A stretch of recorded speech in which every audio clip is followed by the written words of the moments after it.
Yeah, Belden got 2 out of my 3 points, but again, it's an amazing story. 9 years in solitary, which now the ACLU calls torture, and we're still doing it to 60,000 people across the country, or is it 80? I can't remember.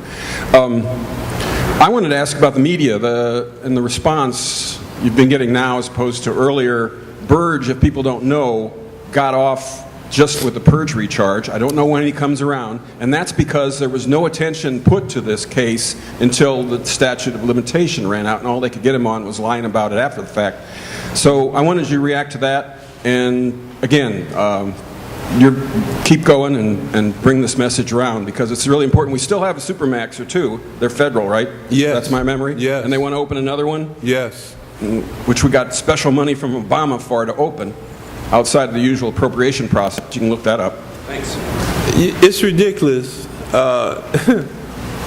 Sometimes it boggles the mind when you think about the kind of stuff that happens here in the United States. I often say that this is not a third world country.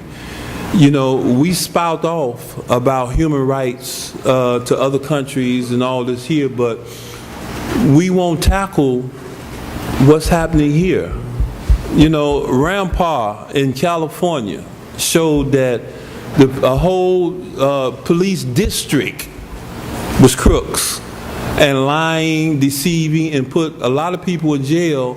And finally the truth came out, and they had to release close to 100 people that was locked up there. New York, you know, the shootings that existed there, the profiling in New York, where you could stop any Afro-American or Hispanic at will, you know, if you, the police, feel like you don't look right.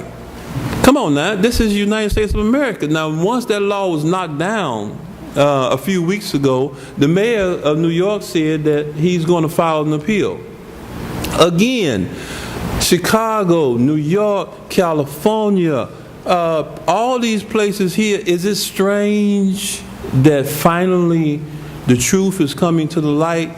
I remember Dr. King, a speech that he made, which is not too famous.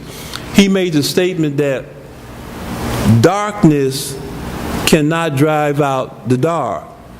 Only the light can drive darkness out. That is a true statement in every sense of the word. When people stand up, when people say, no, no, no, no, no, this doesn't seem right, or it isn't right, we demand to know more. When you stand up and you continue to stand up, you make a difference. Because now that which they are doing in them back rooms and secrecy has to come to the light. That is why Darrell Cannon is here today, to say, hey, look, we do make a difference. We just have to understand that fact, and we have to stand up and be bold enough and strong enough to stay the course until justice prevails. Yes, ma'am. Thank you, Darrell. I want everybody here to know, and you to know also, all right, that you mentioned that the Cook County was sending its inmates to the suburbs. Yes, ma'am. Well, they're also sending them to our next door county, Piatt. And they are building a new jail in order to take these renta inmates. Now, we do not know, but it's a possibility that our sheriff who wants a new jail has this in mind. We don't know. But if you want to stand up, you can do it right here. Absolutely. About the new jail. Absolutely. And one more thing,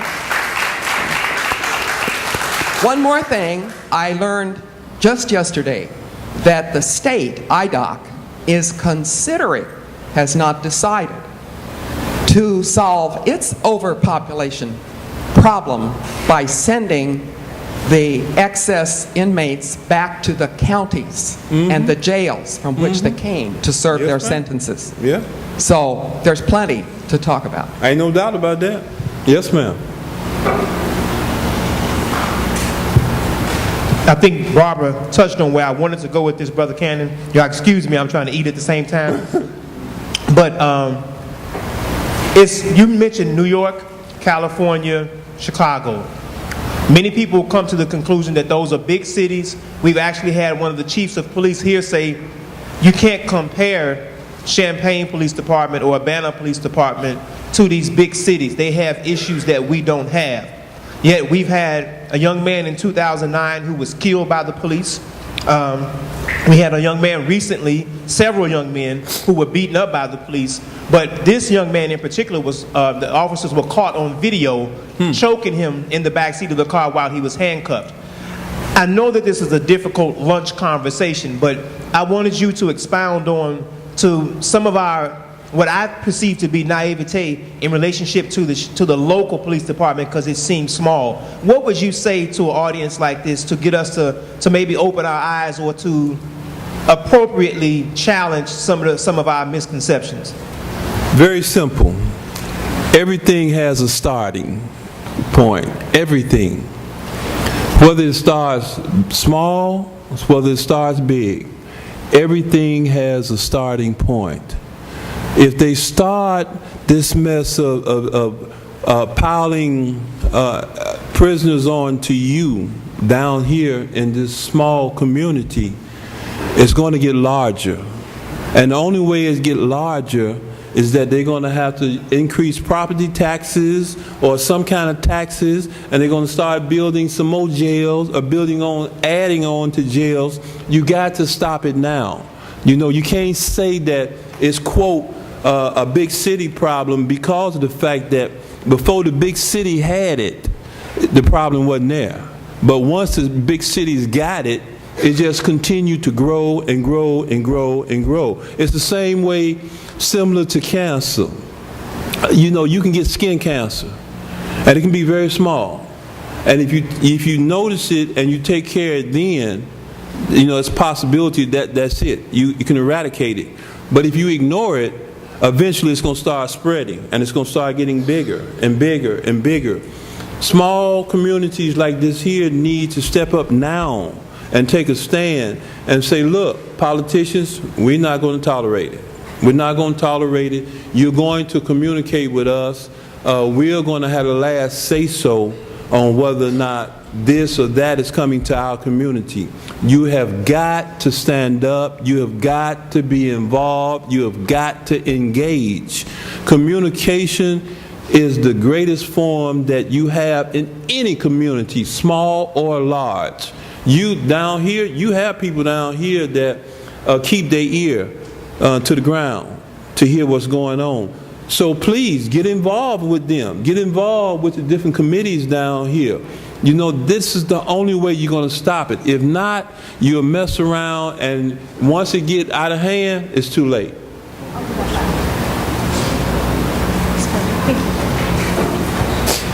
How do you propose shining more sunlight under the rock? By engaging in forums like this here. Word of mouth is better than anything else on the face of the earth. And once you get educated to what the problems are, more people can get involved, because you're going to talk to somebody else, they're going to talk to somebody else, and before you know it, it's the same principle that if I slap you with an open hand, it's going to hurt, no doubt about that. But if my fist is balled up, it's a possibility I can knock you out. You know, we have to be the fist.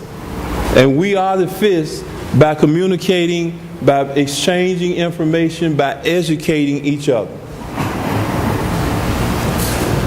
Yes, thanks very much for having the courage to speak out about your experiences. I know it's not always easy, but it's really, really appreciated and powerful. I think in this county we've been fighting against a jail, as he's mentioned, for about a year and a half. And in the next couple of months, this is going to come to a head. And the county board is going to have to take a vote on whether to spend money building jails or whether to spend money funding programs to keep people out of jail, like Darrell Cannon has been speaking about. So I'm asking people to keep an eye out for what's happening with this process, and to communicate with your county board member and tell them that you don't want them to vote money for a new jail, that you want them to vote for money for programs and to prevent people from going to jail. Yes.